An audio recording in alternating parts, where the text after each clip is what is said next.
لیکن پھر مارچ 2003 میں انٹرنیشنل اسپیس اسٹیشن میں ایک ایکسپیریمنٹ کیا گیا جس نے صدیوں پرانے اس سوال کا جواب دے دیا۔ Astronaut Don Pettit I S S میں موجود مختلف چیزوں کے ساتھ ایکسپیریمنٹ کر کے یہ دیکھنا چاہتے تھے کہ یہ چیزیں اسپیس میں کیسے بیہیو کرتی ہیں۔ انہوں نے پانی کے ببلز بنائے اور اس کے اندر ڈیزالو ہونے والی ٹیبلٹس کو ڈالا، رنگین پانی کی بھنوریں بنائی اور ایک پلاسٹک بیگ میں نمک ڈال کر اسے اسپن کیا۔ ان ایکسپیریمنٹس کا مقصد ویسے تو کچھ اور تھا، لیکن ان کے آخری ایکسپیریمنٹ نے صدیوں پرانے سوال کا جواب دے دیا۔ جب نمک کو پلاسٹک بیگ میں ڈالا گیا تو تھوڑی دیر کے بعد سالٹ پارٹیکلز ایک دوسرے کے ساتھ چپک گئے، کیونکہ اسپیس میں یہ پارٹیکلز ایک دوسرے کو اٹریکٹ کرتے ہیں۔ سائنٹسٹ کا ماننا ہے کہ مولیکولر کلاؤڈ کے اندر چھوٹے بڑے ذرات جو سارے سورج کے گرد ایک ہی ڈائریکشن میں گھوم رہے تھے، وہ آپس میں اسی نمک کی طرح جڑ گئے اور یہیں سے پلینٹس کے بننے کی شروعات ہوئی۔ قریب 4.5 ارب سال پہلے مولیکولر کلاؤڈ میں بھی اسی طرح پارٹیکلز مل کر ایک جھنڈ بنانے لگے، ٹھیک اسی طرح جیسے ڈان پیٹٹ کے ایکسپیریمنٹ میں نمک کے ذرات ایک دوسرے سے مل رہے ہیں۔ جب اس جھنڈ کا سائز 1 کلومیٹر تک یعنی ایک پہاڑ کی سائز جتنا بڑا ہو گیا تو اس کی اپنی گریوٹی اتنی زیادہ ہو گئی کہ اس نے آس پاس کے پارٹیکلز کو بھی اپنی طرف اٹریکٹ کرنا شروع کر دیا، ٹھیک اسی طرح جیسے ویکیوم کلینر مٹی کو اپنے اندر سک کرتا ہے۔ اگلے 30 لاکھ سالوں تک یہ پروسیس ایسے ہی چلتا رہا اور ذرات کے جھنڈ میں سے 20 پلینٹس ابھر کر سامنے آ گئے جو سارے سورج کے گرد گھوم رہے تھے۔ اب کیونکہ یہ 20 پلینٹس کافی بڑے ہو چکے تھے، اسی وجہ سے ان کی اپنی گریوٹی نے آربٹ کے دوران ایک دوسرے کو اپنی طرف اٹریکٹ کرنا شروع کر دیا اور آخرکار ان کی آپس میں ٹکر ہونے لگی۔ ہر ایک ٹکر میں 2 پلینٹس نے آپس میں مل کر ایک بڑا پلینٹ بنا دیا۔ وقت کے ساتھ ساتھ ان ٹکروں کی وجہ سے سولر سسٹم میں جہاں پہلے 20 پلینٹس تھے وہ اب صرف چند پلینٹس ہی رہ گئے، جس میں وینس، مرکوری، مارس اور ہمارا ارتھ بھی شامل ہے۔ پر یہ ارتھ اس وقت ایسا نیلا اور زندگی سے بھرپور نہیں تھا، بلکہ یہ کولیجنز کی وجہ سے آگ بگولے کی طرح کافی گرم تھا۔ ایسٹرونومرز کا ماننا ہے کہ ارتھ کو اس مقام تک پہنچنے میں قریب 3 کروڑ سال لگے تھے۔ اس وقت ارتھ کا ٹیمپریچر 5000 ڈگری سیلسیس کے قریب تھا، یعنی اگر اس پوائنٹ پہ یہاں کوئی لیونگ آرگنزم آ بھی گیا تو یہ سیکنڈ سے بھی کم ٹائم میں بھاپ بن کر ختم ہو جائے گا۔ ارتھ میں زندگی کے آثار صرف تبھی ابھر پائیں گے جب اس کا ٹیمپریچر گرے گا، لیکن جب تک یہ ٹھنڈا ہوتا اسے اپنی ایگزسٹنس کے لیے ابھی سب سے بڑے خطرے کا سامنا کرنا تھا، سولر اسٹارم۔ جی ہاں، سورج سے نکلنے والی شعاعیں جب بھی کسی پلینٹ میں داخل ہوتی ہیں تو وہ اس کے ایٹماسفیئر کو کافی نقصان پہنچاتی ہیں۔ یہی سولر اسٹارمز دوسرے پلینٹس میں بھی آتے ہیں اور اس کی وجہ سے یہاں زندگی کا بڑھنا ممکن نہیں ہوتا۔ زیادہ دور جانے کی ضرورت نہیں، مارس جو ارتھ کا پڑوسی پلینٹ ہے وہاں پر سولر اسٹارمز نے زندگی کے چانسز کو ختم کر دیا ہے۔ پر انہی سولر اسٹارمز کا ارتھ نے مقابلہ کیسے کیا، اس کا سیکرٹ چھپا ہے ارتھ کے کور میں۔ جب مولیکولر کلاؤڈ میں ارتھ بننا شروع ہوا تو اس کا ٹیمپریچر کافی بڑھ گیا۔ اس ٹیمپریچر نے ارتھ کو ایک فائر بال بنا دیا، پتھر پگھل گئے اور ان میں موجود آئرن اور نکل بھی۔ اب کیونکہ آئرن اور نکل کا وزن کافی زیادہ ہوتا ہے تو وہ ارتھ کے کور میں گرنا شروع ہو گئے۔ جیو فزسسٹس کا ماننا ہے کہ جب بھی مولٹن آئرن کو گول گھمایا جائے تو وہ اپنے گرد ایک میگنیٹک فیلڈ بنا دیتا ہے۔ اب کیونکہ ارتھ کے کور میں مولٹن آئرن کی کوانٹٹی زیادہ ہے تبھی وہ ایک میگنیٹک فیلڈ جنریٹ کرتا ہے، اور اسپیس میں یہ میگنیٹک فیلڈ کا اثر جہاں تک رہتا ہے اسے میگنیٹو اسفیئر کہتے ہیں۔ نارملی یہ میگنیٹک فیلڈ ارتھ کی وہ سائیڈ جو سورج کو فیس کر رہی ہے اس میں 3,70,000 کلومیٹر تک پھیلی ہوئی ہے، یعنی لگ بھگ جتنا دور چاند ہے، اور جو سائیڈ سورج کو فیس نہیں کر رہی اس میں ارتھ کی میگنیٹک فیلڈ لاکھوں کلومیٹرز تک پھیل جاتی ہے۔ یہی وجہ ہے کہ سورج سے نکلنے والی ریڈیشنز کو میگنیٹک فیلڈ روک دیتی ہے۔ نارتھ اور ساؤتھ پول پہ یہ میگنیٹک فیلڈ کم ہے تو یہاں پر یہ ریڈیشن ایٹماسفیئر میں داخل ہو کر پارٹیکلز کے ساتھ مل کر اورورا افیکٹ پیدا کرتی ہے، جنہیں ہم ناردرن اور سدرن لائٹس بھی کہتے ہیں۔ لیکن یہ ریڈیشنز اتنی کم ہے کہ اس کا کوئی نقصان نہیں ہوتا۔ نیا ارتھ جس نے سولر اسٹارمز کا مقابلہ تو کر لیا پر ابھی بھی یہ زندگی کے لیے پرفیکٹ نہیں تھا۔ ارتھ کو ایک اور مشکل ترین مرحلے سے بھی گزرنا تھا، ایک پلینٹ کولیجن۔ اس کا ہم انسانوں کو پتا کیسے چلا، اس کے لیے ہمیں 1960s میں جانا ہوگا۔ امریکہ نے کئی اپولو مشنز پلان کیے اور ایسٹروناٹس کو ریسرچ کے لیے چاند پر بھیجا۔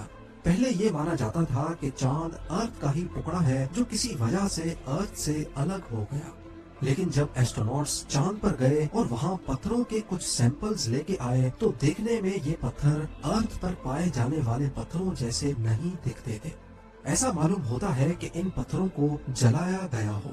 مزید انویسٹیگیشن سے معلوم پڑا کہ چاند اور ارتھ کے پتھر میں موجود آکسیجن آئسوٹوپس ایک جیسے ہیں، جس سے یہ ثابت ہوتا ہے کہ چاند تھا تو پہلے ارتھ کا ہی حصہ، لیکن بہت زیادہ گرمائش نے اس کا یہ حال کیا ہے۔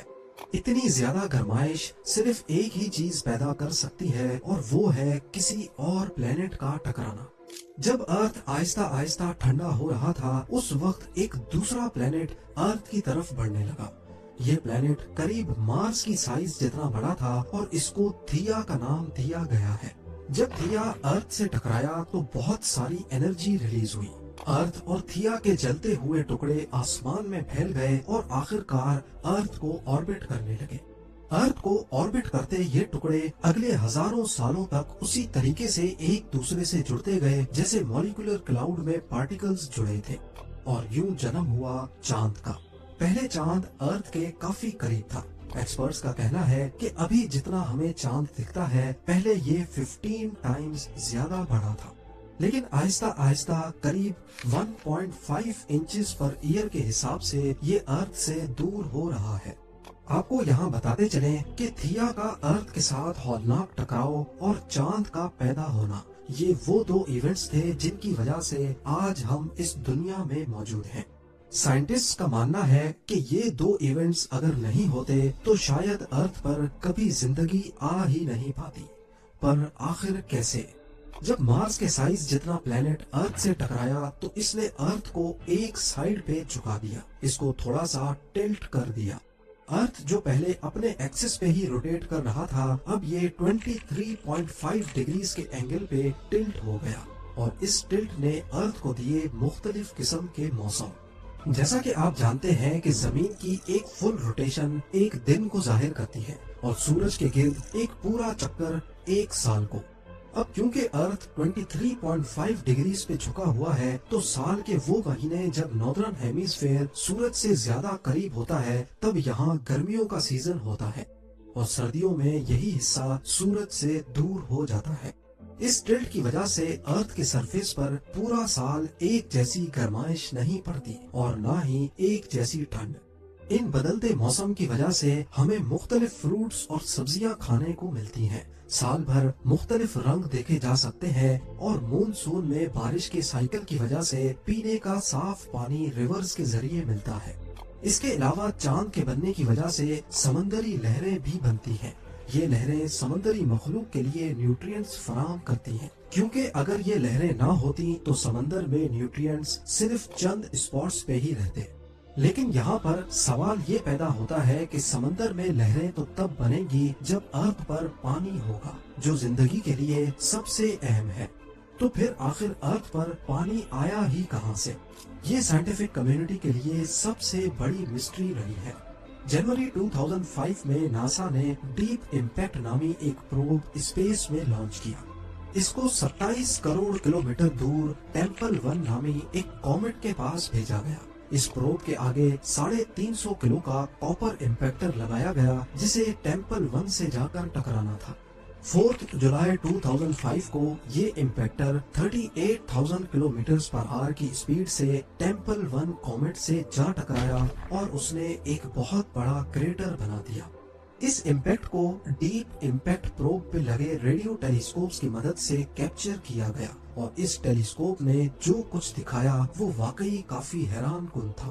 ٹکر کی وجہ سے جو لائٹ نکلی اس کو اسپیکٹروسکوپی کی مدد سے اینالائز کرنے پر معلوم پڑا کہ ٹیمپل 1 کے اندر برف کی فارم میں پانی بھرا ہوا ہے۔ اب یہ تو ثابت ہو گیا کہ سورج سے بہت دور ایسٹرائڈ بیلٹ میں موجود کومیٹس کے اندر پانی موجود ہے، لیکن آخر یہ کومیٹس اپنا آربٹ چھوڑ کر ارتھ تک آئے کیسے، اور وہ بھی کروڑوں کی تعداد میں۔ ایکسپرٹس کا ماننا ہے کہ یہ کام ہمارے سولر سسٹم میں موجود سب سے بڑا پلینٹ ہی کر سکتا ہے، جوپیٹر۔ جی ہاں، جوپیٹر ہمارے سولر سسٹم کا سب سے بڑا پلینٹ ہے، اور ظاہر ہے اس کی گریوٹی بھی ارتھ سے کئی گنا زیادہ ہے، اور اس کی خاص بات یہ ہے کہ یہ ایسٹرائڈ بیلٹ کے بالکل قریب آربٹ کرتا ہے۔ ایسٹرونومرز کا ماننا ہے کہ پاسٹ میں ایسٹرائڈ بیلٹ میں جتنے بھی بڑے سائز کے کومیٹس اور ایسٹرائڈز موجود تھے، ان کے نارمل آربٹ کو جوپیٹر کی گریوٹی نے الیپٹیکل آربٹ میں کنورٹ کر دیا۔ نارمل سرکولر آربٹ وہ ہوتا ہے جب ایسٹرائڈ سورج کے گرد پرفیکٹ سرکل میں چکر لگا رہے ہوں، لیکن جب جوپیٹر کی گریوٹی نے ان کو اپنی طرف اٹریکٹ کیا تو وہ اپنے سرکولر آربٹ سے نکل کر اوول شیپ کے آربٹ میں چلے گئے، جسے الیپٹیکل آربٹ کہتے ہیں۔ اور اسی دوران جب وہ ارتھ کے راستے میں آئے تو گریوٹی نے ان کو ارتھ پر کھینچ لیا۔ جیولوجسٹ کا ماننا ہے کہ پانی ارتھ پر شروعات میں نہیں تھا، بلکہ یہ ارتھ کے پیدا ہونے کے 50 کروڑ سال بعد یہاں آیا ہے۔ پر یہ ہمیں پتہ ہی کیسے چلا؟ زرکون ایک منرل ہے جو پتھروں میں پایا جاتا ہے، اور اس کے بننے کے لیے پانی بہت ضروری ہے، اور کیونکہ اس میں یورینیم کے ذرات بھی ہوتے ہیں، اسی وجہ سے ریڈیو ایکٹیو ڈیکے کی مدد سے اس کی ایج کا پتہ لگایا جا سکتا ہے۔ ابھی تک ارتھ پہ موجود جتنے بھی زرکون کے سیمپلز کی ایج نکالی گئی ہے، اس سے معلوم ہوتا ہے کہ وہ 4 ارب سال پہلے بنے تھے، یعنی ارتھ پیدا ہونے کے 50 کروڑ سال بعد۔ مولیکولر کلاؤڈ سے ارتھ کی پیدائش، مارس جتنے بڑے دھیا کا ٹکرانا، ارتھ کا ٹلٹ ہونا، اور چاند کی وجہ سے سمندر میں لہریں پیدا ہونا، کروڑوں کلومیٹرز دور جوپیٹر کی وجہ سے ارتھ کو پانی ملنا، زندگی کے آثار بہتر ہوتے دکھائی دیتے ہیں۔ یہاں تک ارتھ کا ٹیمپریچر کافی حد تک گر چکا تھا، قریب 100 ڈگری سیلسیس تک، لیکن زندگی کے لیے سب سے اہم چیز ابھی بھی ارتھ میں نہیں تھی، آکسیجن۔